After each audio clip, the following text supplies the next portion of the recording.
All right, so today we have Lesley Riley, and I'm very excited to have her today. She's really accomplished and has so much to say about this topic. And we were just talking a few minutes ago, and her purpose, it sounds like, is the same as mine. We want to get across that art can enrich everyone's life, not somebody, not just the people who think they're, artistic and can draw or paint, but to everyone. So I'm so happy to have you, Lesley. Thank you for being here. Oh, Heidi, I'm thrilled to be doing this. Like I told you earlier, I can talk about this all day, every day. So I'm excited to get into conversation with you. Sounds great. So first, can you tell us a little bit about you and what you do?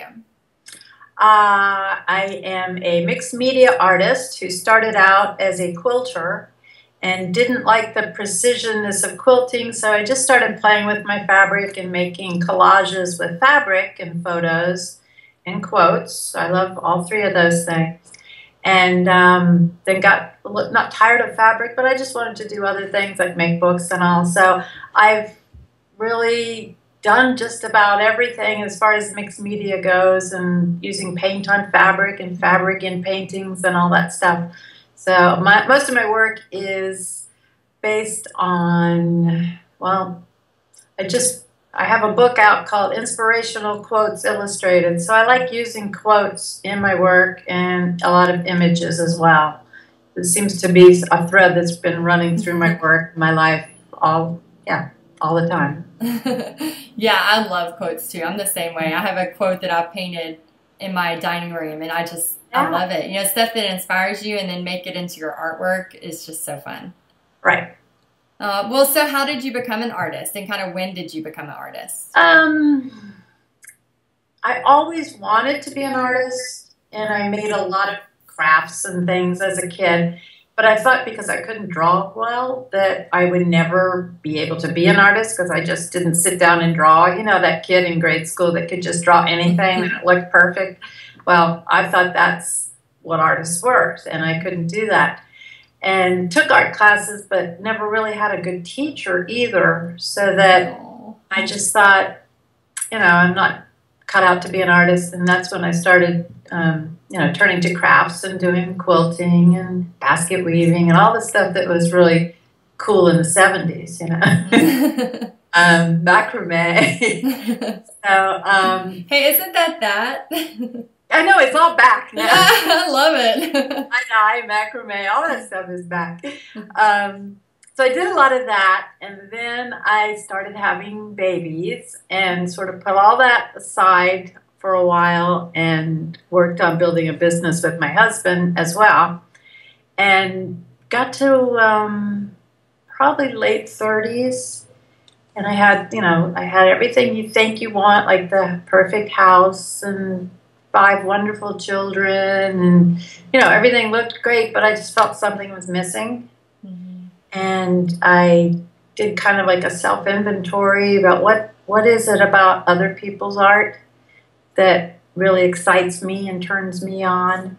And it turned, I just looked back over the years of when you go in a shop or something, or you look through a magazine, what makes you go like, oh, or, oh, I wish I could do that.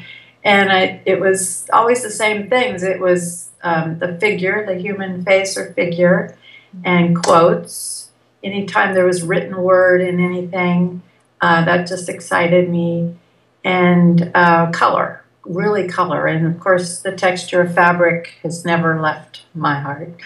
So I started making collages with all those elements, and that was about like 1999. And I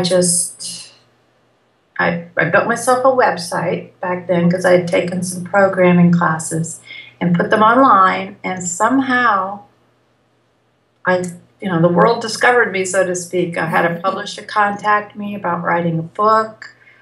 People asked me to come and teach, and just, without any intention of like, oh, this is how I'm going to have a great career, I just followed what was in my heart, and that's where everything else came out of that. Right. So I just started believing in myself and doing the things that made me happy. And I think that's really what has paid off all along. And being courageous and putting it out there for other people to see. That's important too, because if you're just always making stuff alone in your studio or in your kitchen or wherever you happen to be working, there's none of that communication or contact or feedback, and it's pretty lonely, when you're doing that. So being able to be with others and share your art and being courageous enough to show it or to let people know that you even want to make art, but you're afraid to. So yeah, and you're definitely not alone. I think that's one of the challenges in, being an artist in the art world is putting your art out there and saying, how is this? Are people going to have positive feedback? Are they going to not comment? Yeah, we're always our own worst critics. So right. How many times have you done something that you just couldn't stand and then put it away or just, forgot about it? And then you find it later on and you go like, that's not bad, Yes, it's like when you're in the moment of it, sometimes it can bog you down and then you come back to it and you're like, oh, we have a new perspective or could add something to it. Yeah, it happens all the time. So yeah, that's good. So I know you talked a little bit about it before, but what's your favorite thing to do in the art world? I know you talked about the mixed media and the fabrics. Yeah, so that's the favorite thing to do personally. Mm-hmm. But I think, and it dawned on me a few years back that I've been teaching for a long time too, but just sharing what I love and how to get to that place, how do you begin if you've got kids and you have no place to work? So sharing what I know and sharing what has led to my success so that other people can find their own version of success, that's really what I spend more of my time doing because that's really what feeds my soul.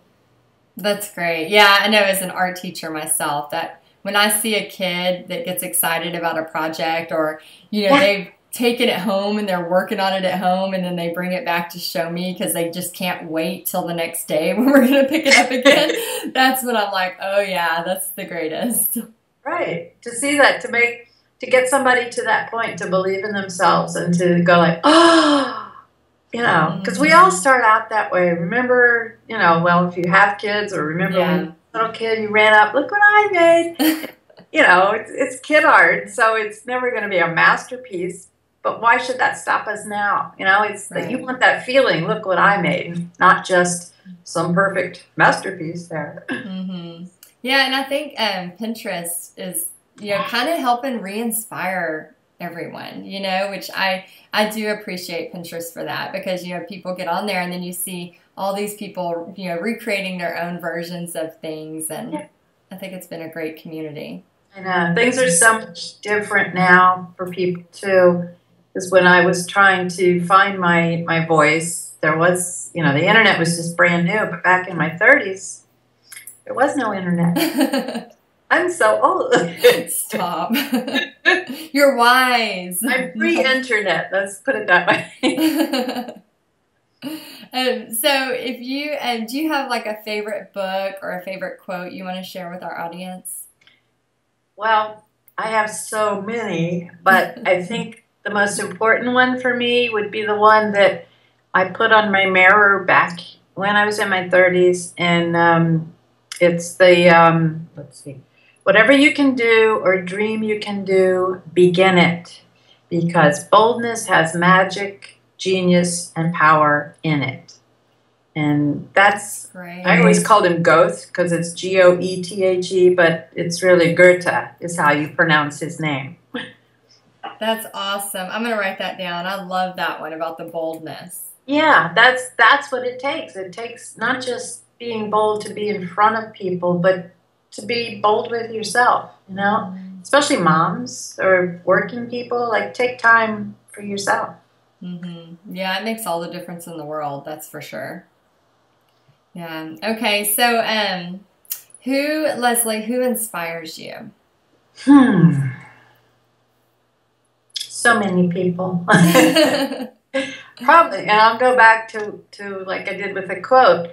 One of the first, as a young mother with children and no internet. What did you do? Communication with the outside world. No.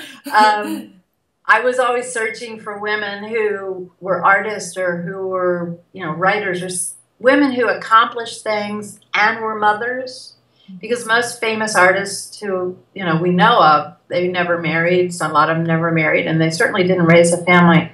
So I don't know how I found her, but Harriet Beecher Stowe. You might not know her name, but the book Uncle Tom's Cabin, you might have heard of that. And she wrote that book, and she had 6 children at the time. Plus, it was in like the middle of the 1800s, around 1850 or so. And no dishwasher. No dishwasher, no help. She had to chop wood and grow her own, who knows. But back then, women didn't even have a voice. They didn't have means or opportunity to do things. And she was actually writing books. She drew, she painted, she wrote lots of books. That book is the one that got her out, her name out there. But she had not only the courage to put herself out there at a time when women weren't, it wasn't polite to speak in public or something. Right. But she did it all with 6 kids. So, oh my gosh. That's how many I had. So I really related with her. That was, I thought, if she can do it, I can do it. And now that's the other thing I'd say too, that time is such a big issue. And, having raised 6 kids and worked with my husband and done all that before I had a studio, I did it all out of my bedroom. So it's like, if I can do that, you're right. You can do it too. Yeah, don't give me an excuse. Exactly. Yeah, and I think too, this whole online event is just to show people, you don't have to have like a dedicated art studio, to experience art and the benefits of it. Right.